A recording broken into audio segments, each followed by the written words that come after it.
Calon gubernur dan wakil gubernur Muhammad Ramdan Pomanto dan Azhar Arsyad mendaftar di hari terakhir. Bakal calon gubernur Sulsel Dani Pomanto bilang, masa pendaftaran menjadi momen yang luar biasa dan menjadi perjalanan panjang selama 3 bulan terakhir untuk melengkapi berkas persyaratan pencalonan. Perjalanan 3 bulan mendapatkan seluruh persyaratan betul-betul bukan perjalanan yang mudah, sehingga momen ini menjadi momen yang luar biasa bagi kami. Izin Pak Ketua Bawaslu, 3 partai pengusung kami adalah baik sudah ketahui, tapi izin ada 4 lagi partai yang ingin mengusung kami. Kami juga agak sedikit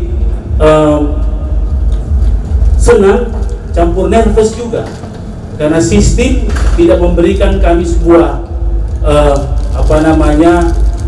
hal-hal yang secure tentang masuknya 4. Dan pencalonan, terkait dengan pencalonan tadi disampaikan khusus untuk Provinsi Sulawesi Selatan, karena ada beberapa kategori dari daftar pemilih, jumlah daftar pemilih tetap yang ada dalam proses pemilu kemarin. Kalau Sulawesi Selatan itu 6.670.582 itu masuk dalam kategori